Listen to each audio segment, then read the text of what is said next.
Y vamos a comenzar nuestro estudio en el versículo 13, Mateo 16 y el versículo 13.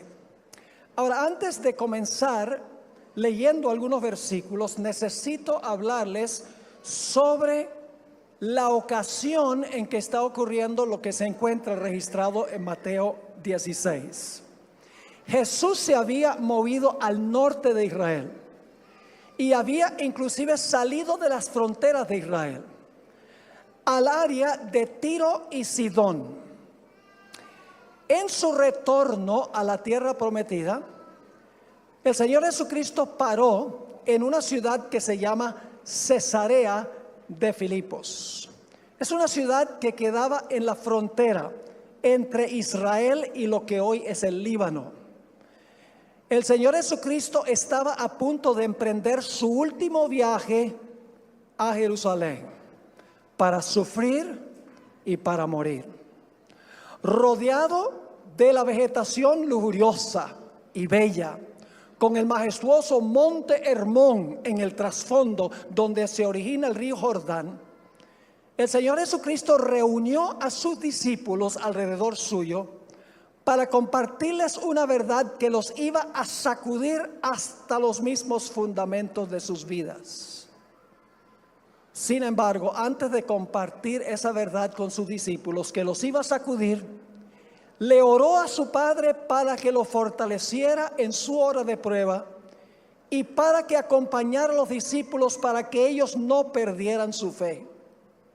Después de orar, el Señor Jesucristo reunió a sus discípulos y les hizo una pregunta preliminar como para romper el hielo.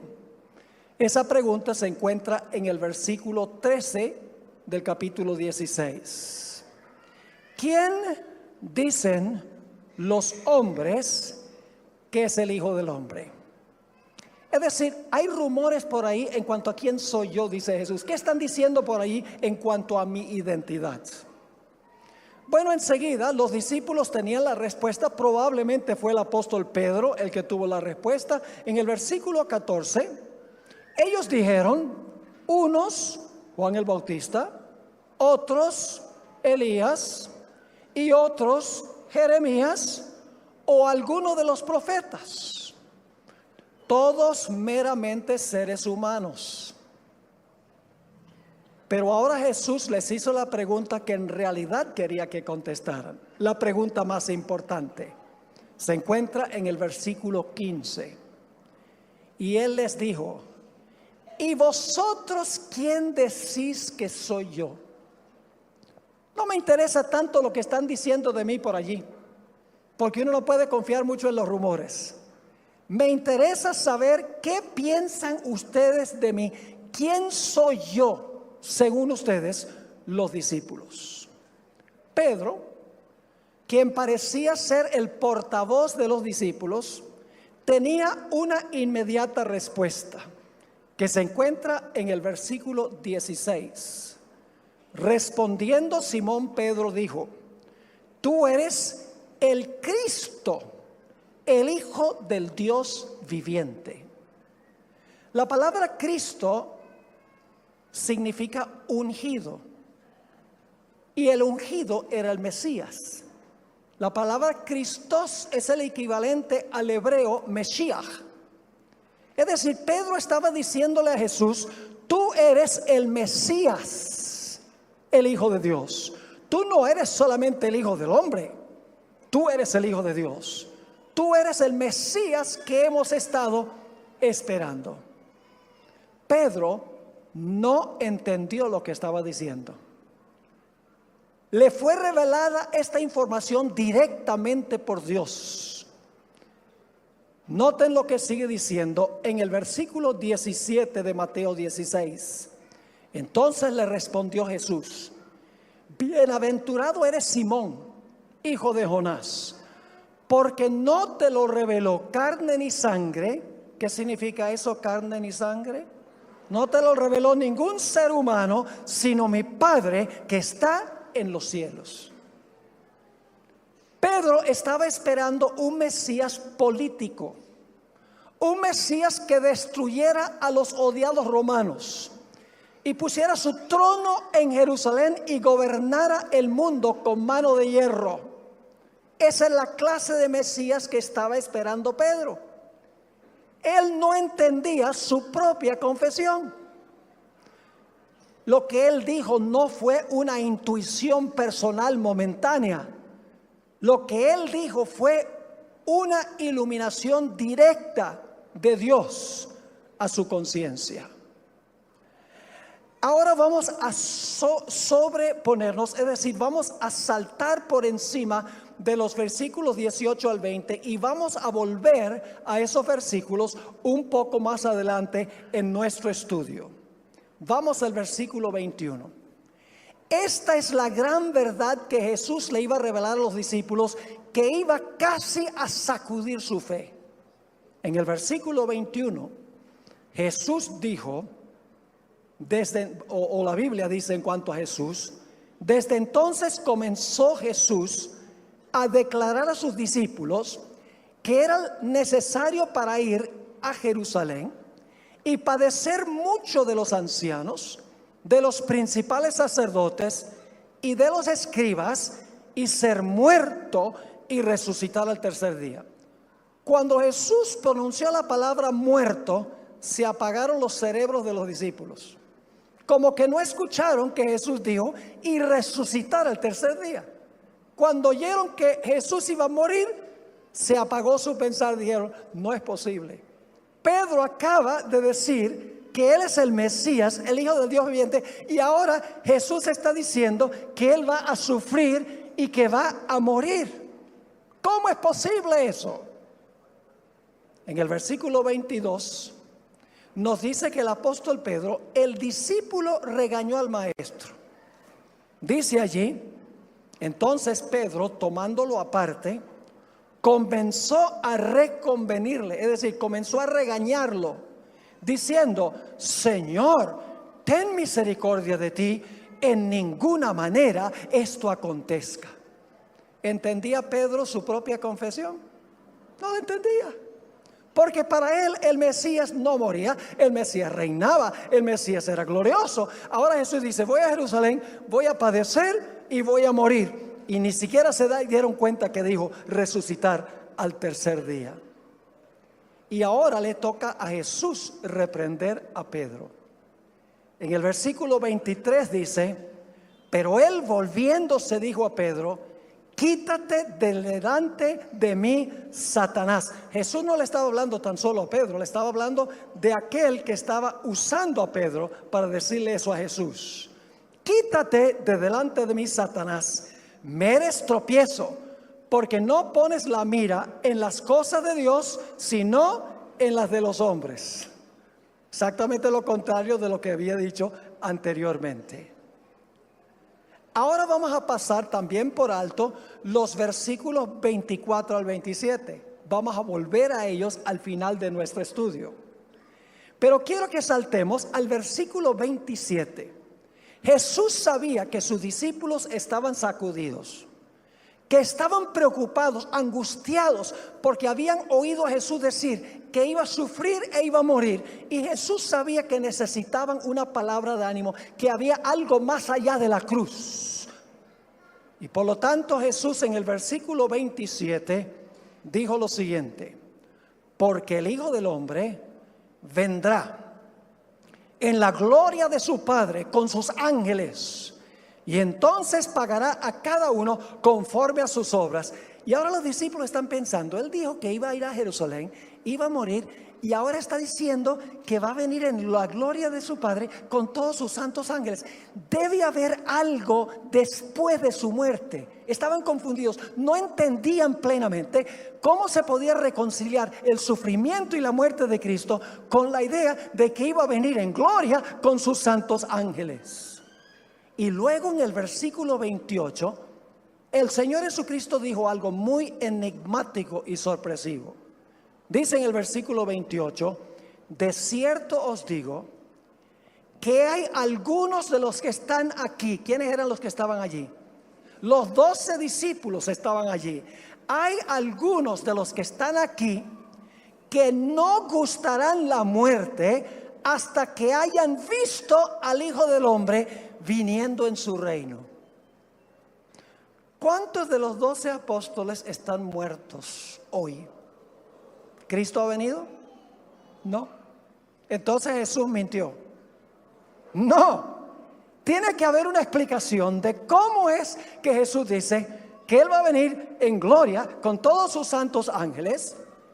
Y dice que hay algunos de los que están allí, algunos de los 12, que no van a morir sino hasta que hayan visto a Jesús venir en gloria. ¿Cómo explicamos esto? Tenemos que ir al siguiente capítulo, el capítulo 17 y el versículo 1. Después que Jesús dijo que había algunos que iban a ver su venida en gloria con los santos ángeles, el Señor Jesucristo emprendió el viaje hacia el sur, hacia Jerusalén. Con sus discípulos Jesús viajó 6 días.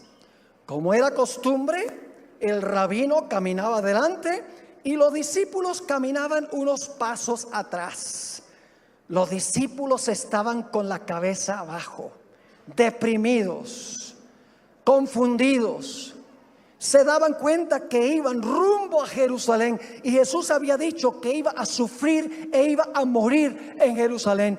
Tenían oscuros presentimientos de una catástrofe que iba a ocurrir.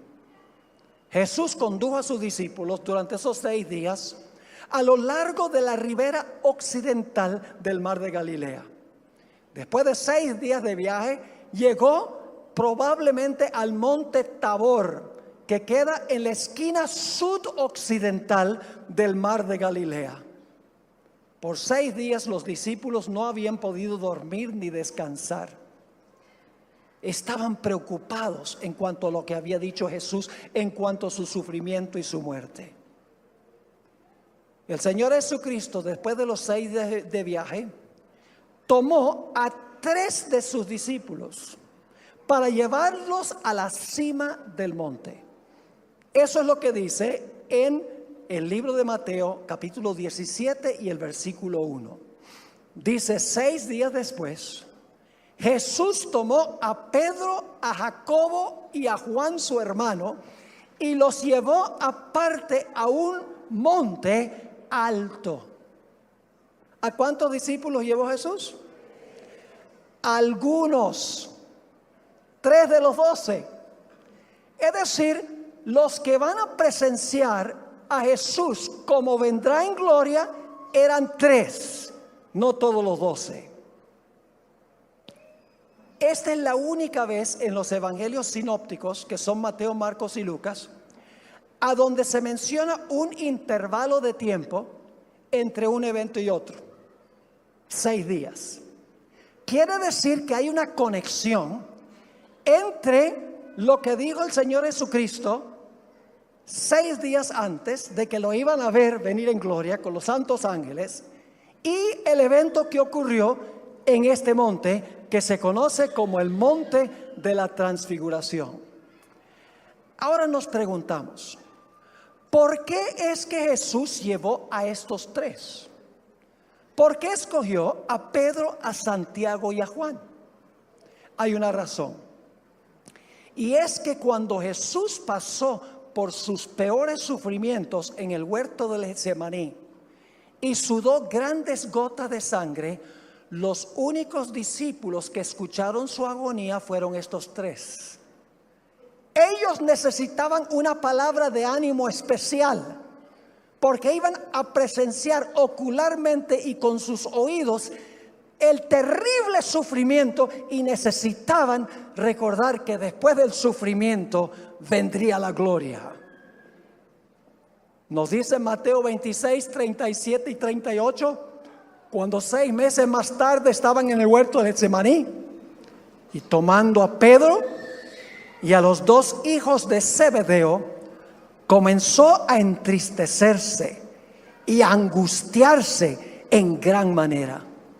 Entonces Jesús les dijo: mi alma está muy triste hasta la muerte, quedaos aquí y velad conmigo. Y ahora Jesús va a agonizar, rogarle a su Padre 3 veces que, si es posible, le quite la copa de su ira que tiene que beber, sudando grandes gotas de sangre, con el rostro hasta el suelo. Y estos 3 discípulos están presenciando la pasión terrible de Jesús. Pero en el rincón de su mente están pensando: sí está clamando, sí está pidiendo que la copa pase de su mano si es posible, está sudando grandes gotas de sangre. Pero recordamos que Él dijo que lo íbamos a ver viniendo en la gloria de su reino. Tiene que haber algo más que esto que está ocurriendo ahora. Ahí en el monte sucedió algo espectacular. Voy a leer el relato como aparece en los 3 evangelios, porque cada evangelista tiene una forma distinta de describir lo que pasó allá en la cumbre del monte. Empecemos con Lucas 9 y el versículo 29. Lucas 9, 29, para que vean lo que ocurrió con Jesús en el monte de la transfiguración. El Señor Jesucristo había dicho a sus discípulos que lo iban a ver como Él se vería cuando venga en gloria. Dice ahí en Lucas 9:29: y entre tanto que oraba, la apariencia de su rostro se hizo otra, y su vestido, ¿qué cosa? Blanco y resplandeciente, como se verá cuando venga en poder y gloria. El Evangelio de Marcos, capítulo 9, versículos 2 y 3, lo describe de una forma más vívida. Dice ahí en Marcos 9, 2 y 3: 6 días después, Jesús tomó a Pedro, a Jacobo y a Juan y los llevó aparte solos a un monte alto. Y luego dice: y se transfiguró. No es una buena traducción. El verbo está en voz pasiva. Cristo no se está transfigurando, otro lo está transfigurando. La traducción correcta sería: fue transfigurado. ¿Quién lo transfiguró? Su Padre. Lo vamos a ver en unos momentos. Dice: fue transfigurado delante de ellos, y sus vestidos se volvieron resplandecientes, muy blancos como la nieve, tanto que ningún lavador en la tierra los puede hacer. El Evangelio según San Mateo lo relata de una forma distinta. Cada uno está relatando de acuerdo a su propio marco de referencia. Se complementan uno al otro. Mateo 17:2. Y se transfiguró. Nuevamente una mala traducción, porque el verbo está en voz pasiva. Debe decir: y fue transfigurado delante de ellos. Y dice: resplandeció su rostro como ¿qué? Resplandeció su rostro como el sol. ¿Pueden ustedes pensar de otro texto de la Biblia a donde se describe a Jesús con su rostro resplandeciente como el sol? Apocalipsis 1:16. El Cristo glorificado en el cielo después de su ascensión. Es decir, Jesús se vio como se verá cuando sea glorificado en su segunda venida. Así que dice: su rostro resplandeció como el sol, y sus vestidos se hicieron blancos como la luz. Ahora, hay una palabra muy interesante que se usa aquí. La palabra transfiguró o fue transfigurado es la palabra griega metamorfoo, de donde adquirimos nuestra palabra en español metamorfosis. ¿Qué es una metamorfosis? Es una transformación radical. ¿En qué se parece un renacuajo a un sapo? En nada. Sin embargo, el sapo viene del renacuajo. Yo no sé si usa esa palabra, renacuajo. ¿La conocen? ¿En qué se parece un gusano a una mariposa? En nada. La metamorfosis es una transformación radical. Es decir, Jesús ya no se veía como el humilde carpintero de Nazaret se vio como se verá cuando venga en poder y gloria. Es decir, los tres, lo vieron como se verá cuando venga en su reino con todos sus santos ángeles. Pero la historia no termina allí. En el versículo 3 de Mateo 17, nos dice que dos personajes vinieron para hablar con Jesús desde el cielo. Es interesante que el Evangelio de Lucas dice que estos personajes vinieron rodeados de gloria. Es decir, vinieron en su estado glorificado. Ellos ya habían sido glorificados, habían recibido su cuerpo incorruptible e inmortal. Y esos dos personajes fueron Moisés y Elías. Hablemos primero de Moisés. Moisés murió a los 120 años. Y cuando uno lee en cuanto a su muerte, hay dos cosas muy extrañas en cuanto a la muerte de Moisés. Vamos a Deuteronomio 34, 5 y 6. Deuteronomio 34, 5 y 6. Dos datos extraños en cuanto a la muerte de Moisés. Dice, y murió allí Moisés, siervo de Jehová, en la tierra de Moab, conforme al dicho de Jehová. Y luego noten lo que dice el versículo 6. Y lo enterró en el valle. ¿Quién? El antecedente es Jehová. No hay otro antecedente. Dice, lo enterró en el valle en la tierra de Moab, enfrente de Bet-peor. Es el único personaje en la Biblia que Dios haya enterrado. Eso es un aspecto extraño. El segundo aspecto dice, ninguno conoce el lugar de su sepultura hasta hoy. Muy raro, porque los judíos marcaban las tumbas de sus héroes. Abraham y su familia fueron enterrados en la cueva de Macpela. En Jerusalén todavía pueden visitar la tumba de David. Y en años recientes se consiguió una inscripción en una bóveda que decía, aquí yace Daniel el profeta. Aunque el cuerpo no estaba allí, era una inscripción de la época de Daniel. Los judíos marcaban los sepulcros de sus héroes, pero cuando se trata de Moisés, nadie sabía dónde estaba enterrado y Dios mismo fue el que lo enterró. Ahora, cuando Moisés murió y fue sepultado, hubo una batalla en su sepulcro. Vamos al libro de Judas, el versículo 9, Judas 1:9. Cuando Moisés murió y fue sepultado, ahora se realiza un conflicto a donde fue enterrado. Dice allí en Judas 9, pero cuando el arcángel Miguel es otro nombre para Jesús. Al final les voy a comprobar bíblicamente eso. Pero cuando el arcángel Miguel contendía con el diablo, ¿sobre qué disputaba? Contendía con el diablo, disputando con él ¿por el qué? Por el cuerpo de Moisés. ¿Ustedes creen que Dios pelea por todos los cadáveres? ¿Dios pelea por un cadáver? No. ¿A qué había venido Miguel? Miguel había venido para resucitar a Moisés. Y ustedes dicen, ¿cómo sabemos eso? No necesitamos tener la sabiduría de Salomón para entenderlo. Porque si Moisés se aparece a Jesús en el monte de la transfiguración, tiene que haber resucitado. ¿De acuerdo?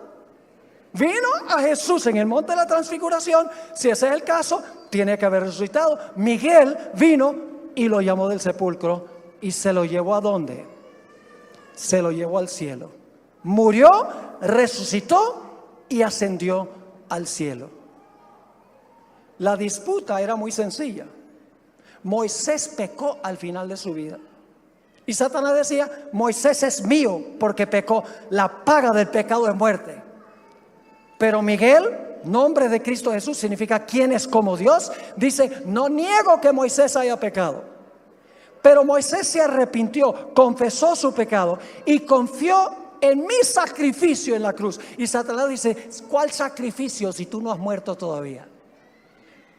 Pero Miguel le dice, pero aceptó por fe el sacrificio que voy a ofrecer en el futuro. Me lo llevo. Ese fue el caso de Moisés. Vino otro personaje para hablar con Jesús. Elías. Segunda de Reyes 2, 11 y 12. Segunda de Reyes, el capítulo 2 y el versículo 11 y 12. Dice: y aconteció que yendo ellos y hablando, Elías y Eliseo, he aquí un carro de fuego con caballos de fuego apartó a los dos. Y Elías subió al cielo en un torbellino. Viéndolo, Eliseo clamaba: Padre mío, carro de Israel y su gente de a caballo. Y nunca más le vio. Y tomando sus vestidos los rompió en dos partes. Elías fue trasladado al cielo de entre los vivos. Moisés murió, resucitó y fue al cielo. Y en el monte de la transfiguración los dos vinieron allá a donde se encontraba Jesús con los 3 discípulos. Ahora quiero que noten Lucas 9 y el versículo 30 y 31. ¿Cuál fue el tópico de conversación? Dicho sea de paso, Moisés y Elías no hablaron con los discípulos. Los discípulos vieron y oyeron, pero esos dos personajes hablaron solo con Jesús. Ya lo van a ver. ¿Sobre qué hablaron Moisés y Elías y Jesús? Mateo y Marcos no lo dicen, pero Lucas sí. Lucas 9, 30 y 31. Dice: he aquí 2 varones que hablaban ¿con quién? Con él, no con ellos, que hablaba con él. Los cuales eran Moisés y Elías, quienes aparecieron rodeados ¿de qué? De gloria, es decir, habían sido glorificados, y hablaban de su partida que iba Jesús a cumplir en Jerusalén. La traducción partida que iba Jesús a desempeñar en Jerusalén no capta plenamente el significado de lo que quiso decir el texto. La palabra partida que se usa aquí es la palabra griega éxodos. ¿Qué palabra en español viene de éxodos? La palabra éxodo. Yo pregunto, en el éxodo, cuando Israel fue librado de servidumbre, ¿cuál fue la señal de su liberación? Sacrificaron ¿un qué? Un cordero, y aplicaron la sangre en las puertas. Era la señal de que Dios los iba a librar de servidumbre. Jesús iba a morir ¿como qué? Como el cordero de Dios que quita el pecado del mundo en Jerusalén. Es decir, que la palabra éxodos explica que Jesús iba a morir e iba a librar a su pueblo de la servidumbre al pecado, como había librado a Israel de la servidumbre literal. La palabra cumplir también es muy interesante. Se traduce en el Nuevo Testamento terminar. Es decir, iba a Jerusalén para el éxodo, para terminar su obra. ¿Qué fue lo que dijo Cristo en la cruz del Calvario cuando estaba a punto de morir? Consumado es, se terminó, cumplí la obra de redención. Es decir, Moisés y Elías hablaron con Jesús sobre su pasión y su muerte, animándolo que siguiera adelante. No sé, posiblemente le dijeron a Jesús: Señor Jesús, nosotros estamos en el cielo a base de la promesa de que tú mueras. Si tú no mueres, nos toca regresarnos. Pero piensa en todos los que se van a salvar si sigues adelante con el plan. Sigue adelante. Va a ser difícil. Vas a sudar gotas de sangre. Vas a tener que beber la copa de la ira que le corresponde al hombre. Pero no te desanimes, que vas a tener mucho fruto como resultado de lo que tú haces. El versículo 5. No solamente vinieron estos dos a animar a Jesús, sino ahora la voz del propio Padre va animar a Jesús. Versículo 5 dice: mientras él aún hablaba, una nube de luz los cubrió.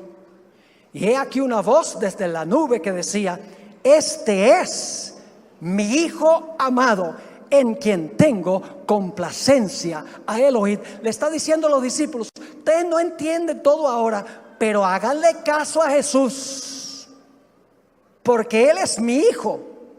Pueden confiar en lo que Él va a hacer y en lo que Él dice. Entonces, ¿qué fue lo que hizo Dios para animar a Jesús? En primer lugar, Pedro confesó que Jesús era el Hijo de Dios. En segundo lugar, el Padre lo transfiguró. En tercer lugar, le mandó a Moisés y Elías para animarlo. Y en cuarto lugar, el Padre mismo le dijo: yo estoy contento contigo. Ahora quiero compartir con ustedes 4 lecciones que nos enseña este episodio en el Monte de la Transfiguración.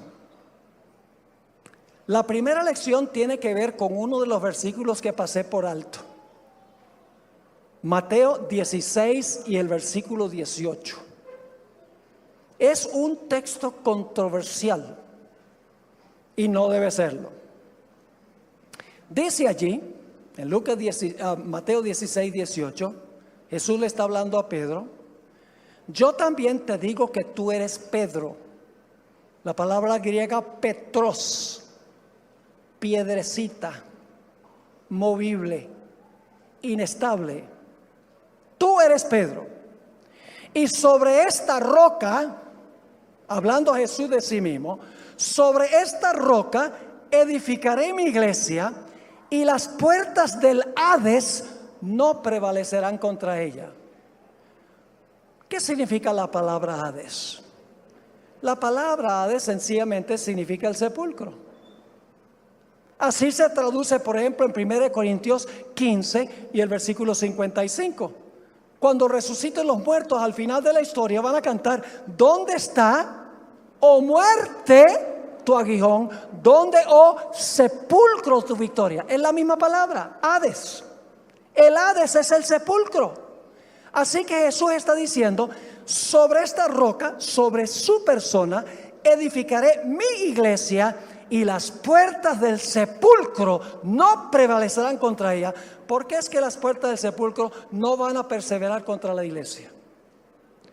Porque Cristo murió y resucitó, según el contexto. No es porque la iglesia está construida sobre Pedro, como enseña la iglesia romana.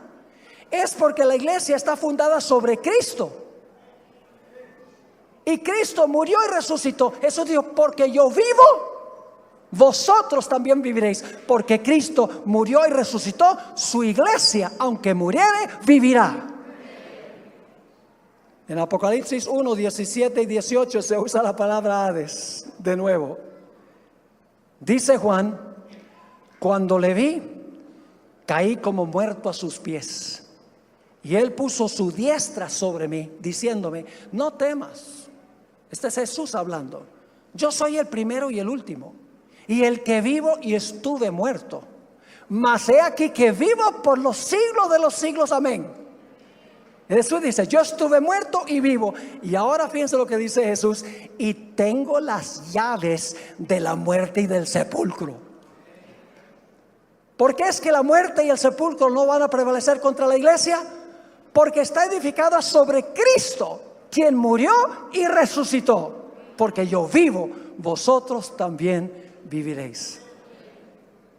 La segunda lección que quiero compartir con ustedes es que en el monte de la transfiguración tenemos un reino en miniatura. Jesús prometió regresar de nuevo. No ha ocurrido todavía, pero podemos tener la certeza de que va a ocurrir, porque ya Jesús resucitó a Moisés y se llevó a Elías. Es un evento histórico, lo cual significa, si lo hizo con ellos, podemos confiar que lo va a hacer con todos sus fieles al final de la historia. Noten 1 Tesalonicenses 4, 15 al 17. Por lo cual os decimos esto en palabra del Señor, que nosotros que vivimos, que habremos quedado hasta la venida del Señor. ¿Quién representa a los que van a estar vivos cuando Jesús venga?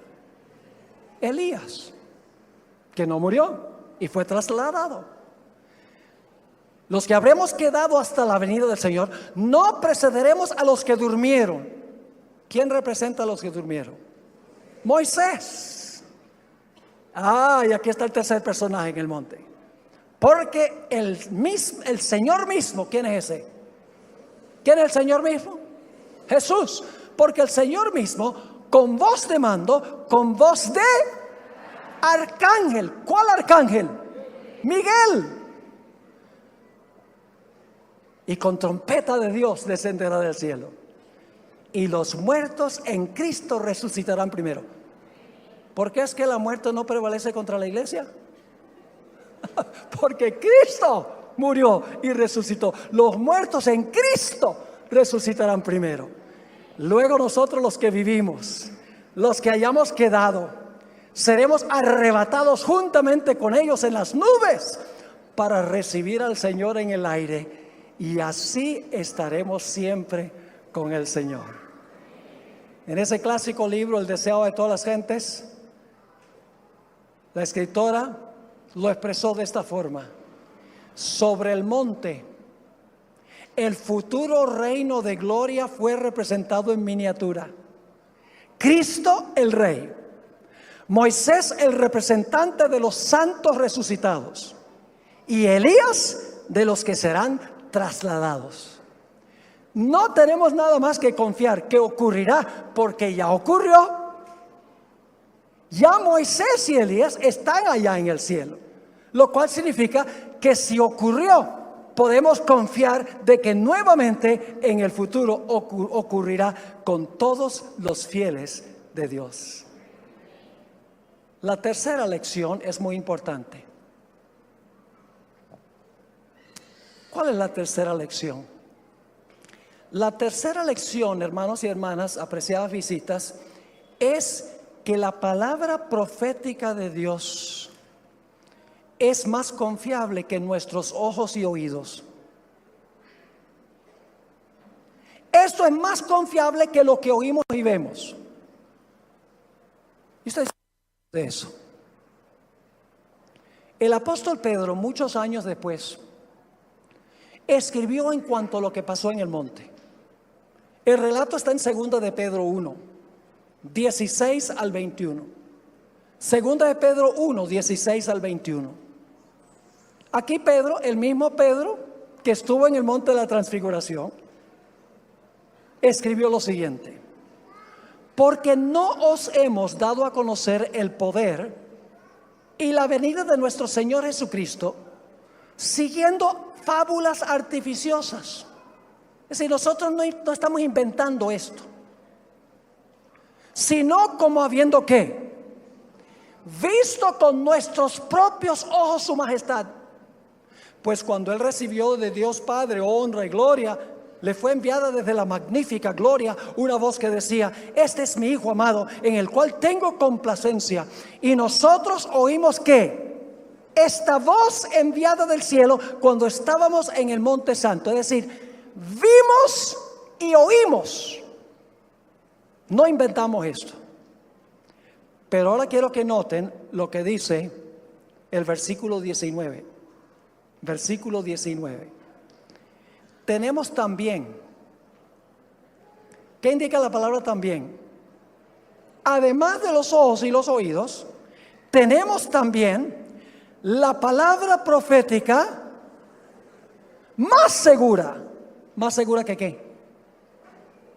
¿Más segura que qué?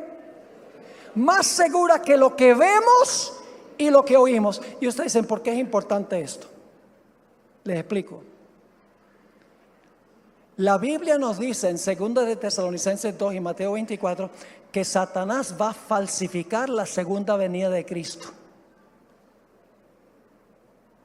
Va a aparecer en diferentes partes de este mundo como un personaje glorioso. Va a hacer milagros. Va a hablar muchas de las palabras bonitas que hablaba Jesús. Y la vasta mayoría del mundo cristiano va a decir: Cristo ha venido, el Mesías está aquí. Porque sus ojos y sus oídos dicen: se parece a Cristo, habla como Cristo, tiene que ser Cristo. Pero no es Cristo. ¿Cómo sabemos que no será Cristo? Porque va a estar caminando en la tierra. Y la Biblia dice que cuando Cristo venga, sus pies no tocarán la tierra. Quedará en el aire y los justos serán arrebatados en el aire para recibir al Señor. Así que por la Biblia se sabe que lo que dicen los ojos y lo que dicen los oídos es falso.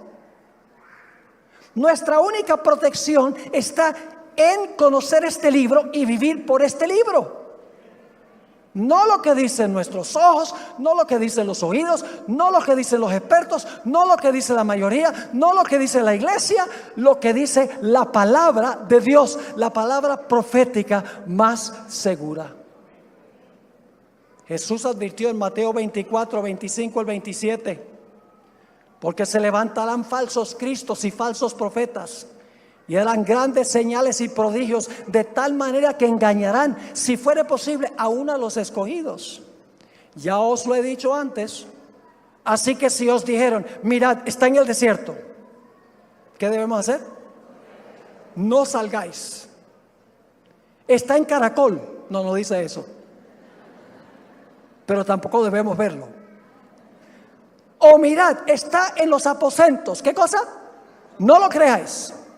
Porque como el relámpago que sale del oriente y se muestra hasta el occidente, así será también la venida del Hijo del Hombre. Yo pregunto: ¿a dónde se ve un relámpago? ¿En la tierra o en el cielo? En el cielo.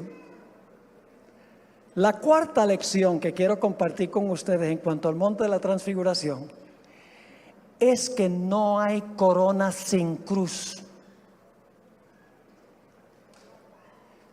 Esa idea: pare de sufrir, no es bíblico. Es a través de mucho sufrimiento, compartiendo los sufrimientos de Jesús, que finalmente entramos en la gloria. Vamos a leer los versículos que pasamos por alto, los versículos 24 al 27 de Mateo 16. Mateo 16, versículo 24 al 27. Entonces Jesús dijo a sus discípulos: si alguno quiere venir en pos de mí, niéguese a sí mismo. ¿Y qué? El primer paso es que tome su cruz y sígame. Porque todo el que quiera salvar su vida, la perderá. Y todo el que pierda su vida por causa de mí, la hallará. Porque ¿qué aprovechará al hombre si ganare todo el mundo y perdiere su alma? ¿O qué recompensa dará el hombre por su alma? Porque el Hijo del Hombre vendrá en la gloria de su Padre con sus ángeles, y entonces pagará a cada uno conforme a sus obras. La gloria viene después de la cruz. No hay corona sin sufrimiento. Pedro mismo lo expresó así en 1 de Pedro 4, 12 y 13. 1 de Pedro 4 y el versículo 12 y 13. Escribió el apóstol Pedro: amados, no os sorprendáis del fuego de prueba que os ha sobrevenido, como si alguna cosa extraña os aconteciese. Es decir, no se sorprendan si viene el fuego de la prueba. Versículo 13: sino gozaos, por cuanto sois participantes de los ¿qué? De los padecimientos de Cristo, para que también en la revelación de su gloria os gocéis con gran alegría. Primero los padecimientos, luego la gloria. En 1 de Pedro 5, 10, Pedro expresa lo mismo. Mas el Dios de toda gracia, que nos llamó a su gloria eterna en Jesucristo, después que hayáis padecido un poco de tiempo. ¿Nos llamó a qué? A la gloria eterna, pero ¿después de qué? Después que hayáis padecido un poco de tiempo, Él mismo os perfeccione, afirme, fortalezca y establezca. Y el apóstol Pablo escribió en 2 Timoteo 2:12, si sufrimos, también reinaremos con Él. Si le negáremos, Él también nos negará. No hay corona sin cruz. Si vamos a seguir en los pasos de Jesús, primero viene la pasión y luego viene la gloria. Y Dios quiere que nos mantengamos firmes como Jesús, para que entonces podamos disfrutar de la gloria juntamente con Jesús. ¿Cómo será la vida futura? 2 Corintios 2:9, el apóstol Pablo escribió algo muy interesante que ustedes conocen antes bien, como está escrito: cosas que ojo no vio, ni oído oyó, ni han subido en el corazón del hombre, son las que Dios ha preparado para los que lo aman. ¿Saben qué va a haber allá? Puertas de perla, calle de oro puro, agua cristalina, agua dulce de verdad. Comeremos maná horneado por los ángeles, un fruto distinto del árbol de la vida cada mes. Viviremos una ciudad con fundamentos de piedras preciosas. Veremos al león y al cordero sentados juntos. Podremos visitar a los grandes héroes de la fe, como Enoc, Adán, Noé, Abraham, Moisés, Elías, el apóstol Pablo, etc. Nos encontraremos con nuestros amigos y nuestros familiares que murieron en Cristo. Podremos visitar distantes galaxias. Nunca se acabarán los lugares que podremos visitar. Pero aunque no hubiera nada de esto, valdría la pena estar allí. Justo antes de ir Jesús al Getsemaní para cargar los pecados del mundo, se reunió con sus discípulos en el aposento alto y les dijo: me voy. Pedro, apesadumbrado, le dijo a Jesús: ¿para dónde vas? Jesús le dijo: donde yo voy no puedes ir conmigo, pero me seguirás después. Y Pedro le dice: Señor, no quiero seguirte después, quiero irme ahora contigo. Señor, no podemos concebir ni de un instante sin estar en tu presencia. Quiero ir contigo ahora. Vamos a leer el pasaje, Juan 13, versículo 33, y luego el versículo 36 y el versículo 37 y 38. Jesús dijo: hijitos, aún estaré con vosotros un poco. Me buscaréis, pero como yo dije a los judíos, así os digo ahora a vosotros: a donde yo voy, vosotros no podéis ir. Le dijo Simón Pedro: Señor, ¿a dónde vas? Jesús le respondió: a donde yo voy, no me puedes seguir ahora, mas me seguirás después. Le dijo Pedro: Señor, ¿por qué no te puedo seguir ahora? Mi vida pondré por ti. Jesús le respondió: ¿tu vida pondrás por mí? De cierto te digo, no cantará el gallo sin que me hayas negado 3 veces. Ahora los discípulos estaban otra vez apesadumbrados y tristes porque Jesús dijo que se iba. Jesús sabía que estaban tristes. Y por eso vienen las famosas palabras que todos conocemos y podemos repetir de memoria. Que a veces recitamos estas palabras pero no vemos el contexto. De que los discípulos están apesadumbrados, angustiados porque Jesús dijo: me voy. En Juan 14, 1 al 3, si quieren lo pueden repetir conmigo. No se turbe vuestro corazón. ¿Creéis en Dios? Creed también en mí. En la casa de mi Padre muchas moradas hay. Si así no fuera, yo os lo hubiera dicho. Voy pues a preparar lugar para vosotros. Y si me fuere y os prepararé lugar, vendré otra vez y os tomaré a mí mismo, para que donde yo estoy, vosotros también estéis. La parte clave aquí dice que Jesús fue a preparar lugar para nosotros. Y a veces pensamos que Jesús fue al cielo para construir casas y sembrar árboles, para preparar un lugar bien bonito para nosotros. Cristo no necesita 2000 años para hacer un mundo bien bonito, porque hizo este mundo bien bonito en 6 días. ¿Qué quiso decir Jesús cuando dijo, voy a preparar lugar para vosotros? Lo prepara por su obra que hace en el santuario. Jesús no dijo, en la casa de mi Padre muchas moradas habrá. Dijo, en la casa de mi Padre muchas moradas hay.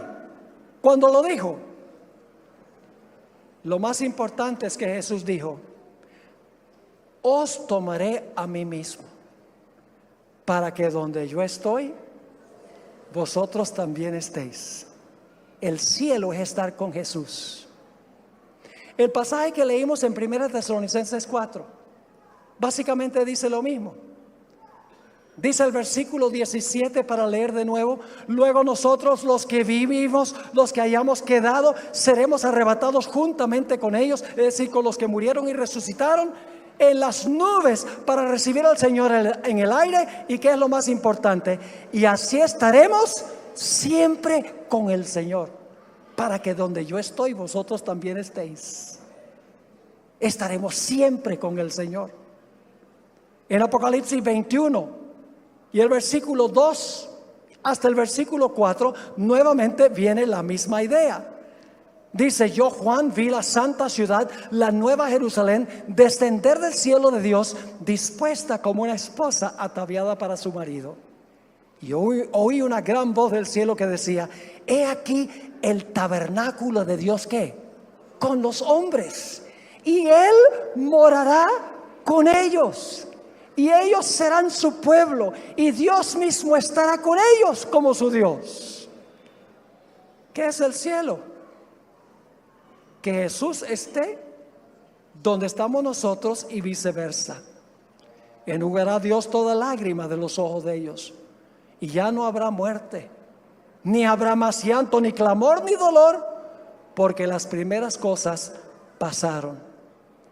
En Apocalipsis 22 y el versículo 3 y 4 hay un versículo lindo. Dice: ya no habrá más maldición, y el trono de Dios y del Cordero estará en ella. Sus siervos le servirán. Y aquí viene la parte clave. ¿Qué cosa? Y verán su rostro, y su nombre estará en sus frentes. ¿Cómo van a reaccionar los impíos cuando vean el rostro de Jesús? Apocalipsis 6, versículos 16 y 17 dice que los impíos se van a esconder en las cuevas y van a rogar que las rocas caigan sobre ellos, y van a decir: escondednos ¿de qué? Del rostro del que está sentado en el trono. Pero el pueblo de Dios va a decir: he aquí, este es nuestro Dios, le hemos esperado y Él nos salvará. ¿Cómo se llama la ciudad donde vamos a vivir? Nueva Jerusalén. Pero ¿saben que tiene otro nombre? Vamos a Ezequiel 48:35. Ezequiel 48 y el versículo 35. En derredor de la ciudad tendrá 18,000 cañas, y el nombre de la ciudad desde aquel día será Jehová Samá. Ahora usted dice: ¿qué es eso de Jehová Samá? ¿Qué significa Jehová Samá en el idioma hebreo? Significa: Jehová está allí. ¿Qué es lo que importa? Donde yo estoy, vosotros también estéis. Os atraeré a mí mismo, para que donde yo estoy también vosotros estéis. Juan estaba ya viejito, en la tercera edad, en la isla, en la penitenciaría de Patmos. Sus mentes sospechaba que estaba a punto de morir antes que viera a Jesús venir en gloria. Pero de repente en visión vio al Jesús glorificado. Está en el capítulo 1.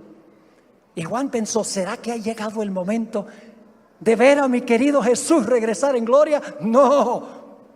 Jesús vino a mostrarle la historia que faltaba de la iglesia. Las batallas, los conflictos con la bestia, con su imagen sobre la marca. Lo que todavía le restaba al pueblo de Dios en lo que todavía faltaba de la historia. Y cuando el libro termina, Juan, tal vez agotado por todo lo que ha visto, en Apocalipsis 22:20 encontramos la respuesta de Juan. El que da testimonio de estas cosas dice: ciertamente vengo en breve. ¿Y cómo responde Juan? Amén. Sí, ven, Señor Jesús. ¿Cuál es nuestra urgente necesidad? Prepararnos para estar con Jesús. Esa es nuestra más urgente necesidad. Yo pregunto en esta tarde, ¿cuántos de nosotros ansiamos en las profundidades de nuestro ser, de nuestro corazón, que termine la lóbrega historia de este planeta, para que podamos estar en un mundo donde no hay conflictos, donde no hay guerra, donde no hay muerte, donde no hay drogadicción, donde no hay conflictos familiares, donde no hay problemas económicos, donde nuestra salud será perfecta por los siglos de la eternidad? ¿Ansían ustedes estar en ese lugar? Amén, gloria a Dios. Estar con Jesús. Ahora quiero hablar específicamente a aquellas personas que todavía no han sellado su pacto con Jesús a través del bautismo. Hemos tenido un gran número de bautismos en los últimos días. Yo creo que va a sobrepasar 100 personas que se han bautizado. Damos gloria a Dios por eso. Pero yo sé que hay algunos que han demorado su decisión, que no han tomado la decisión.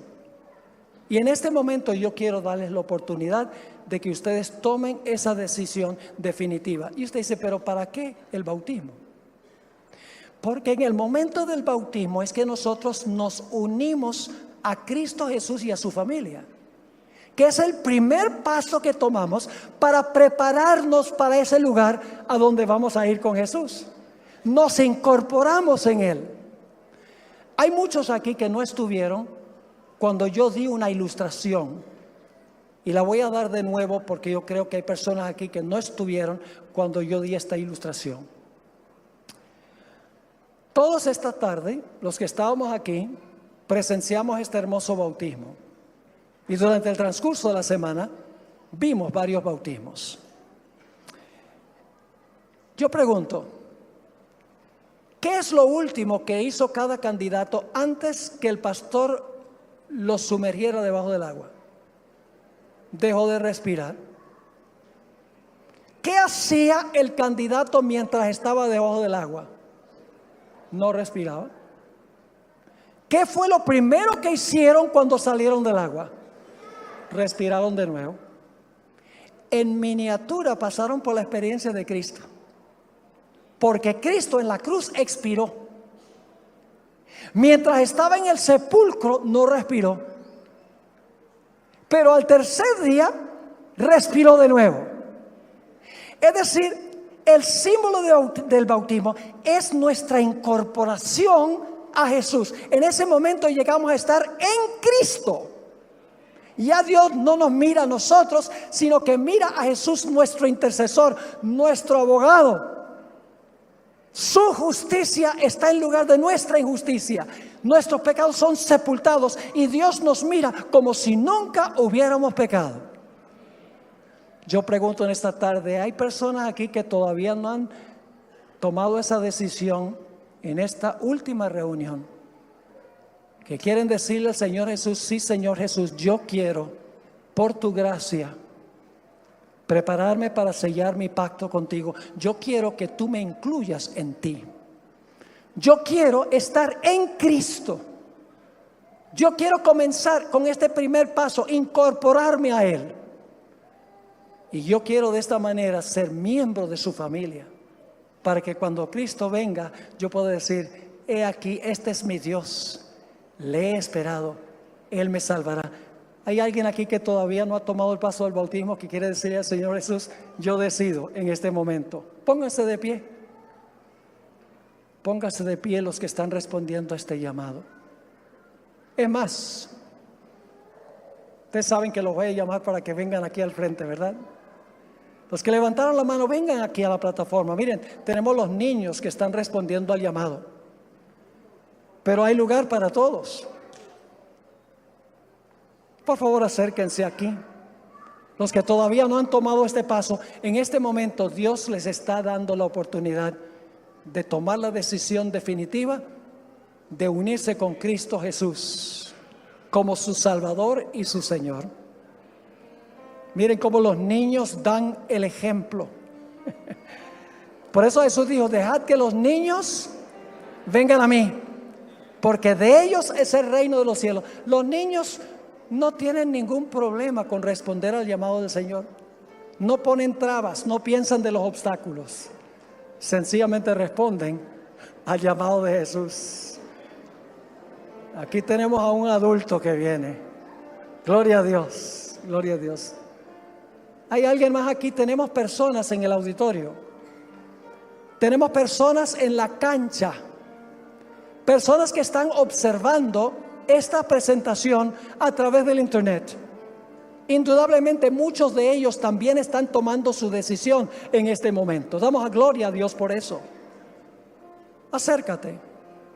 Yo voy a tener una oración para decir que Dios bendiga tu decisión al terminar este ciclo de conferencias. No sabemos, mis queridos hermanos y amigos, si este será el último llamado que Dios hace. La Biblia dice: hoy es el día de la salvación. Si hoy oyeres su voz, no entiendes.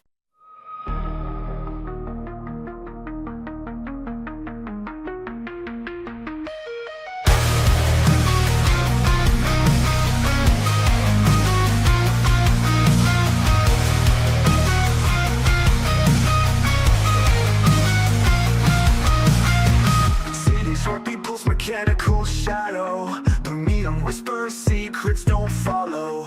Streets empty, ghosts, echoes of tomorrows. Midnight clocks, ticks, lost dreams borrowed. Skyline, fractured moonlight dissected. Cold reflections, memories neglected. Voices calling from digital ocean. Darkness creeping, unnatural motion. Echoes in the void, lost and destroyed. Cold reflections, Cries, voices tangled in disguise. In the night I realize shadows merge beneath the skies. Synthetic heartbeat beating sinks through the wires. We're on the brink of understanding where we link. Glimmers where the fractals blink. In the twilight dreams unfold. In the stories we've been told. Answers hiding in the fold. Gotta search before we're old. Lay voices they collide. Through the mist the shadows glide. In the chaos we confide. Push and pull like ocean tide. Melodies they rise and soar. In the echoes we implore. Pull me through the nevermore. Drifting out to distant lore. Haunting echoes call my name. I can feel the burning flame. Ghosts of past, they sigh and strain. Memories that twist the pain. Through the static I hear cries. Voices tangled in disguise. In the night I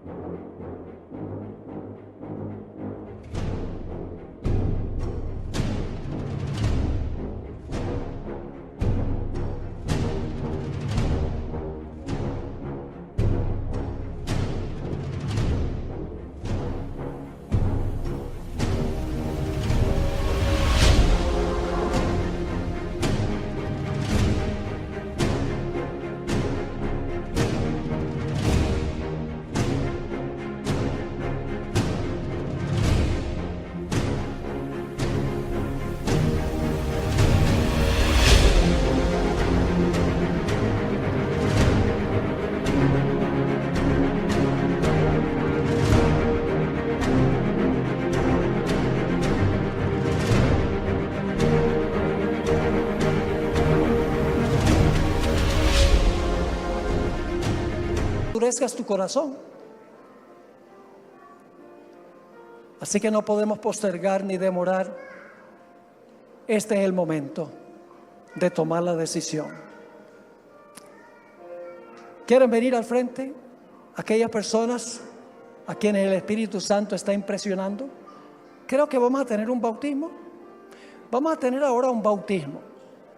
Mientras ven el bautismo, oren al Señor si no han tomado ese paso para que el Señor los traiga aquí a la plataforma.